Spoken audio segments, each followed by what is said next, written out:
যাবে।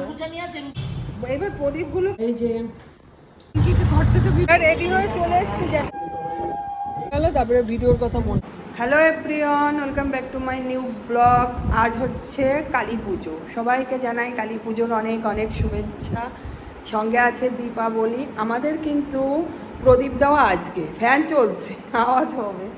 গুড্ডু বসে আছে, ফ্যানে আওয়াজ হবে, আর বাইরে প্রচুর রোদ্দুর।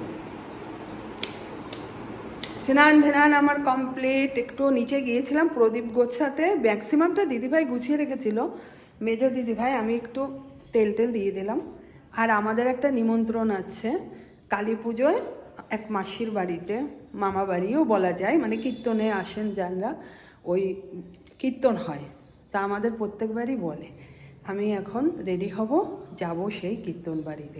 মোটামুটি আজকে সারা দিনই বেরোনোর প্রোগ্রাম আছে। দিন কেন, দিন থেকে রাত্রির অবধি শুরু করে, জানি না কতটা কি করতে পারবো। আশা করি তোমরা সঙ্গে থেকো, তোমাদের ভালো লাগবে ভিডিওটা দেখতে। যেহেতু আজকে পুজোর দিন, জেঠু বাড়িতে নিমন্ত্রণ আছে, পুজোয় যাব। আর একটাও নিমন্ত্রণ আছে, সেখানেও যাব। সেগুলো আস্তে আস্তে রিভিল করব। বললাম না, নিচে গিয়েছিলাম প্রদীপ একটু রেডি করতে, ম্যাক্সিমামটা করাই ছিল, দিদিভাই করেছিল। কলার পাতা টাতা সব কমপ্লিট করে আমি জাস্ট একটু তেল দিলাম, কয়েকটায় সলতে দিলাম। এই প্রদীপগুলো কিন্তু আমরা সবাই মিলে সন্ধ্যাবেলায় রেডি করি। কি মনে হলো এবার এখনই করে রাখি, সন্ধ্যাবেলায় তাহলে সুবিধা হবে, তাড়াতাড়ি প্রদীপগুলো জ্বালানো যাবে, রঙ্গোলি দেওয়া যাবে। যাওয়ার জন্য রেডি হচ্ছি। এই যে শাড়িটা পরে নিচ্ছি, এই শাড়িটা পরেই যাবো। শাড়িটা বেশ বড়, অনেকদিন ধরে শাড়িটা রয়েছে, পরা হয় না। ঈদ করেছিল, মনে হয় আমার মাসির দিয়েই হবে, না মনেও থাকে না কখন কে ঈদ করে। আমি যেতে কখন কিনি তার কোনো শেষ নেই। যাই হোক,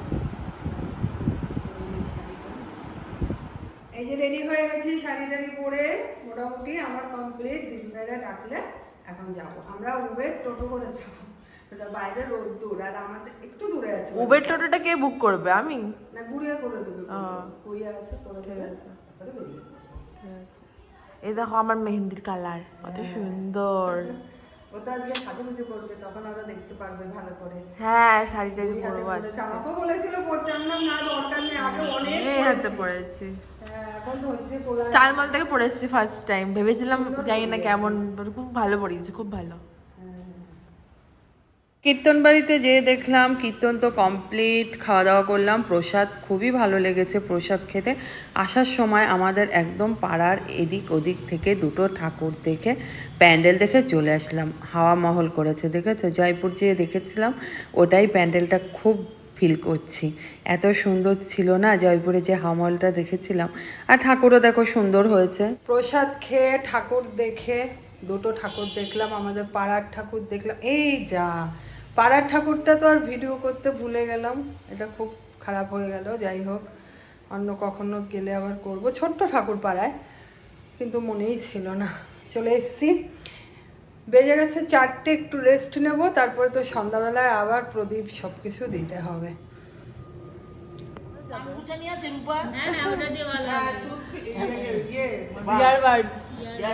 যে যা বলছে আমার সেটাই রেকর্ডিং হয়ে যাচ্ছে।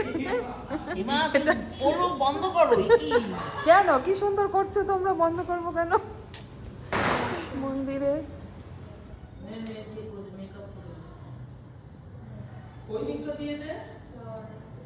ভালোই লাগছে ফ্লাওয়ারটা।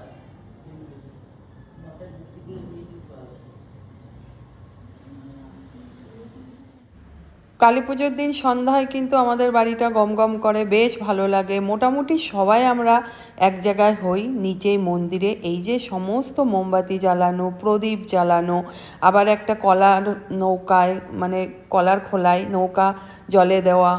এবার প্রদীপগুলো কি ছোট্ট ছোট্ট হয়েছে, ভালো হয়েছে দেখতে, দেখ খুব সুন্দর হয়েছে। কে বানিয়েছে? আর আমি তোমাদের দেখ বলছি না, কিন্তু আমি গুড়িয়াকে বলছিলাম দেখ কে বানিয়েছে। কিনে নিয়ে এসছে, এখন আর কোনো বানানো নেই। এগুলো যাচ্ছে ওপরে দিতে। আরে দেখো হলো, ওপরে দিতে যাচ্ছি, দে বড় মা পুজো করবে, দেরি হয়ে যাবে।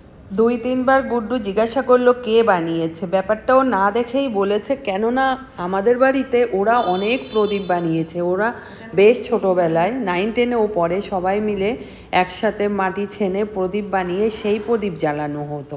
এখন তো কিনে আনে, তাই ও ওটা গেস করে কে বানিয়েছে। এবার তো আমি বানালাম না, কিন্তু ও একটু ছেলে মানুষ, বুঝতে ভুল হয়, দেখলে বোঝা যায় এটা কিন্তু মাটি দিয়ে তৈরি, বানানো না, বাড়িতে বানানো না, মানে কিনে আনা। যাই হোক, এই হচ্ছে ব্যাপার। চলে এসেছি উপরে, সমস্ত প্রদীপ জ্বালিয়ে এই সমস্ত ঘরে তো প্রদীপ দিয়ে নিচ্ছি। আমি শর্ট ভিডিও অনেকই দিয়েছি, তার জন্য লং ভিডিওতে আর এত প্রদীপ দেখালাম না। কালী পুজোর দিনে কিন্তু আরও অনেক ভিডিও করা যেত, সত্যি কথা বলতে একদমই মাথা থেকে বেরিয়ে যায়। আবার আনন্দ ফুর্তি করলে সেগুলো মনে হয় কি আর ভিডিও না করাও ভালো, আবার পরে মনে হয় কে মা করলে ভালো হতো, এটা মিস হয়ে গেল, এই হয় ব্যাপারগুলো। যাই হোক, চলো আর কি, প্রদীপ দেওয়া হচ্ছে। রেডি হয়ে বেরিয়ে পড়ছে ঠাকুর দেখতে, কালী ঠাকুর, তাই তো? কেমন লাগছে? হ্যাঁ, এটা দেখা সব ঘুরে। হ্যাঁ, ব্লাউজটা সুন্দর বানিয়েছে। তাই না? আমার টোটোর নিচে ওয়েট করছে। হ্যাঁ, তারপরে পিঙ্কিও যাবে একটু। হ্যাঁ, ওকে আমি নিতে আসবো কিছুক্ষণ পর, ও যখন এসে রেডি হবে। টাটা। ঘর থেকে ভিডিও করতে ভুলে গেছি। আমাদের বাড়ি এসে শাড়ি পরলো, ব্লাউজ মধ্যমগ্রাম থেকে বানিয়েছিল, কিছু শোনাও যাবে না কথা। ব্লাউজ তো ফিট দেখা যাচ্ছে, দেখলে? হ্যাঁ, সুন্দর। রেডি হয়ে চলে এসেছি জ্যাঠাবাড়িতে, ভিডিও করতেই ভুলে গেছি। এই যে এইখান থেকে গাড়ি থেকে নেমে হাঁটতে হবে, ওই যে দিদিও আসবে। আমি তো ভিডিও করতেই ভুলে গেছি। দিদিকে নামিয়ে দিতে যাচ্ছে। রেডি হয়ে গেছি, আমি তো ভিডিও করতেই ভুলে গেছি। সারাদিন করলাম একটু একটু করে, তাহলে এখন আমরা যাই, তাই না? হেঁটে হেঁটে। চলো, জেঠু বাড়িতে যাচ্ছি। জেঠু বাড়ি যাওয়ার সময় এই পুজোটা খুব ভালো হয়, প্রত্যেক বাড়ি দেখি, পরে এসে দেখবো ভিতর। পৌঁছে গেলাম মন্দিরে, আর এই দেখো দাদার মেয়ে বৌদি পুজোয় বসে গেছে। সবচেয়ে বড় কথা, ভীষণ ভালো লাগছে। পুজোটা খুব বেশি দেখে ওঠা হয় না, রাত করে হয়। এবার যেহেতু অমাবস্যা অনেক তাড়াতাড়ি লেগেছে, সবার বয়সও বাড়ছে, শরীরও ভালো যায় না, এগুলো মাথায় রেখে পুজোটা তাড়াতাড়ি বসে গেছে। তাও নাই করে এখন কটা 9টা বেজে গেছে। এই হচ্ছে বড় মা, শরীরটা একদম ভেঙে গেছে বড় মার। আমরা চেয়ারে বসে আছি, মন্দিরের চেয়ারে, যে খানিকটা ঠাকুর তো দেখবো, পুজো তো দেখবো, ঠাকুর তো দেখছি, পুজোটা বেশ ভালো লাগে। তারপরে এই যে চলে গেলাম ছাদে প্রসাদ খেতে, অর্ধেক খাওয়া হয়ে গেছে, তখন মনে পড়লো একটু তো ভিডিও করি, এটা তো করাই যায়। অনেক আইটেম ছিল কিন্তু, লুচি ছিল, আলুর দম ছিল, পনির ছিল, তরকারি, পায়েস, তারপরে তোমার খিচুড়ি, তারপরে চাটনি, পাঁপড়, মানে সত্যি অনেক রকম আইটেম। আরও মনে হয় কোনো একটা আমি মিস করছি, যেটা বেশ 2-3 দিন পরে ভয়েস ওভার দিচ্ছি, ভুলেই গেলাম। আর চাটনি পাঁপড়টা খেয়েও বেশ বিয়েবাড়ি ফিল হচ্ছিলো। হ্যাঁ, মিষ্টি তো ছিলই, পায়েসও ছিল বললাম। যাই হোক, খুব ভালো লাগলো। এইবার আসার সময় এই ঠাকুরের ভিতর দেখো, ভিতরটায় প্যান্ডেলের ভিতরে ঢুকে দেখছি এখানে পুজোয় বসবে। আর এনরা, আমি বলতে পারবো না, এই পোশাক পরে বেশ ভালো লাগছে, পুজোটা এনরাই করবে। আমরা 2 বোনেই জেঠুবাড়ি গিয়েছিলাম দিদির গাড়িতে। দিদি আমাকে আবার পার্বতী দিদির মোড়ে নামিয়ে দিল পাড়ার মুখে। আমি হেঁটে হেঁটে যাচ্ছি, অরূপ আগেই চলে গিয়েছিল। আর ওখানে যেয়েও বেশ অনেকক্ষণ ছিলাম, গল্প আড্ডা, খাওয়া দাওয়া সব কিছুই হয়েছে। ওদের পাড়ার ঠাকুরটাও খুব সুন্দর হয়, মানে আমি কিছু লাইটিং দেখালাম, ঠাকুর আর দেখানো হয়নি।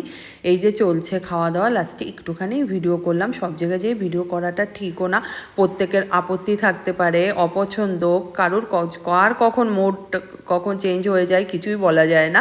যাই হোক, ভিডিওটা ভালো লাগলে একটা লাইক